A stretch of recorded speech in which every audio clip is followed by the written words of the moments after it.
ধর্মের গুরুত্বপূর্ণ নেতৃবৃন্দ, সুধী মণ্ডলী, সাংবাদিক বন্ধুগণ, বিভিন্ন রাজনৈতিক দলের নেতৃবৃন্দ, সবাইকে আমরা আন্তরিক শুকরিয়া এবং ধন্যবাদ জ্ঞাপন করছি।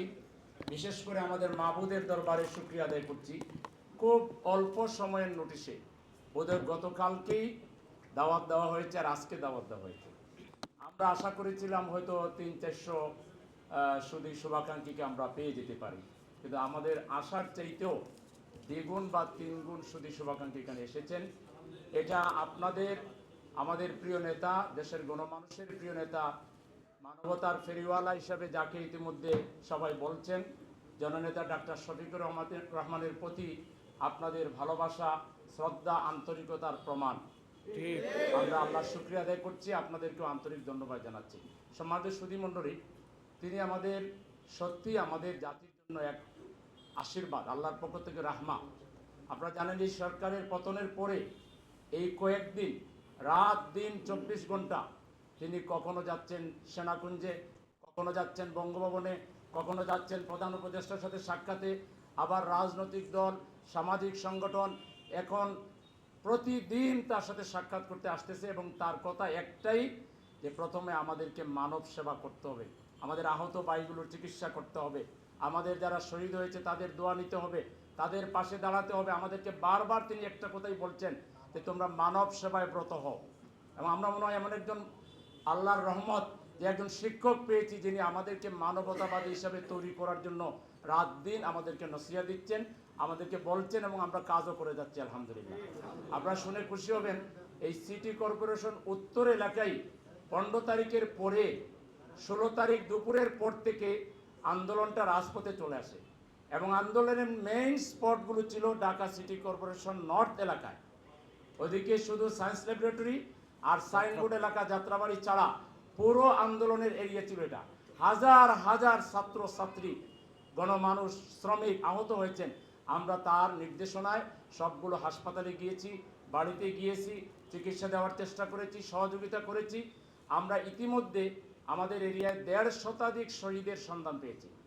তার মধ্যে শতাধিক শহীদের বাড়িতে আমরা গিয়েছি এবং তার কথা অনুযায়ী কমপক্ষে 1 লক্ষ টাকা প্রাথমিকভাবে আমরা দিয়েছি। এবং উনি বলেছেন শুধু 1 লক্ষ টাকা না, এই শহীদ ফ্যামিলিগুলোর কমপক্ষে একজন করে কর্মসংস্থানের ব্যবস্থা করতে হবে, এদের দায়িত্ব আমাদেরকে নিতে হবে। তিনি বলেছেন এই দায়িত্ব জামাতে ইসলামী, তোমরা কাজ করে যাও, টাকার জন্য চিন্তা করবা না, টাকা আল্লাহ দিবে। আমরা আল্লাহর উপর তাওয়াক্কুল করে তার নির্দেশনায়, শুধু এই সময় না, আপনারা দেখেছেন যখনই বন্যা হয়েছে, কোথাও কোনো প্রাকৃতিক দুর্ঘটনা হয়েছে, একটা ট্রাক বাস অ্যাক্সিডেন্ট করে যদি কোথায় মানুষ মারা যায়, আমাদের এই শ্রদ্ধা নেতার কথা হলো আগে মানুষের পাশে দাঁড়াও, মানুষ হও।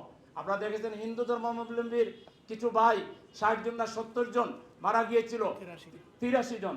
তিনি সবার আগে সেখানে ছুটে গিয়ে তাদেরকে এমন পরিমাণ সহযোগিতা করেছিলেন যে তারা সেটা বিশ্বাসও করতে পারে নাই যে তিনি এসে তাদেরকে এরকম পরিমাণ হ্যান্ডসাম পরিমাণ টাকা দিবেন, সহযোগিতা করবেন। এটা তিনি করেছেন। আবার তাদের বাড়িতে তিনি আবার গিয়েছেন। একইভাবে তিনি এই ঢাকা সিটিতে তিনি আমাদেরকে বলেছেন কিছু অ্যাম্বুলেন্স কিনো, গরিব রোগীকে সার্ভিস দাও। আপনারা শুনে খুশি হবেন, আমরা ঢাকা সিটিতে গরিব রোগীদের জন্য অ্যাম্বুলেন্স সার্ভিস ওনার নির্দেশনা চালু করেছি। আপনারা কল করলেই যে কোনো অ্যাম্বুলেন্স আমাদের কাছ থেকে পাবেন। আমাদের ড্রাইভাররা নামাজি, আমাদের ড্রাইভাররা অত্যন্ত আন্তরিক, সেবা নিলে আপনারা বুঝতে পারবেন। তিনি বলেছেন আরও সেবার কার্যক্রম বাড়াও। আমরা servicenin.com নামে একটা সেবা কার্যক্রম চালিয়েছি গোটা মহানগরীতে, যেখানে আপনার ফ্রিজ, এসি, মাইক্রোওভেন কিংবা আপনার কম্পিউটার, যে কোনো সার্ভিস, লিফট থেকে শুরু করে আপনার পানির ট্যাঙ্কি থেকে শুরু করে যে কোনো সার্ভিসের জন্য কল করলে হ্যাজার্ড ছাড়া, কোনো প্রকার বাড়তি আপনার উপরে কোনো চার্জ করা ছাড়া অত্যন্ত চমৎকারভাবে আমাদের সেবাকর্মীরা কাজ করছে। তিনি ব্লাড সার্ভিসের ব্যবস্থা করেছেন। যে কোনো রোগী যে কোনো সময় যদি কল করে, তাহলে আমাদের ব্লাড সার্ভিস তার জন্য ব্লাড নিয়ে, ফ্রেশ ব্লাড আমরা ওই করি নাই, আমরা সরাসরি লাইভ আমাদের সার্ভিস সেন্টারে ঢুকে কেউ কল করলেই আমরা সাথে সাথে একজন ব্লাড ডোনারকে পাঠিয়ে দিচ্ছি। এইভাবে করে সমাজে অনেকগুলো সামাজিক কাজ তিনি আমাদেরকে নির্দেশনা দিয়েছেন, আমরা সেগুলো করে যাচ্ছি। আপনারা দোয়া করবেন ইনশাআল্লাহ তার নির্দেশনায় এই ঢাকা সিটিকে একটা মানবিক সিটি হিসাবে গড়ে তোলার জন্য, দুর্নীতিমুক্ত, চাঁদাবাজ মুক্ত, টেন্ডারবাজ মুক্ত একটা সামাজিক সম্প্রীতির একটা ঢাকা সিটি গড়ে তোলার জন্য আমরা কাজ করে যাব ইনশাআল্লাহ। আপনারা কি আমাদের সাথে আছেন? আপনারা আমাদেরকে সমর্থন দিবেন ইনশাআল্লাহ। আপনাদের সেই সমর্থন নিয়ে আমাদের প্রিয় নেতা সেই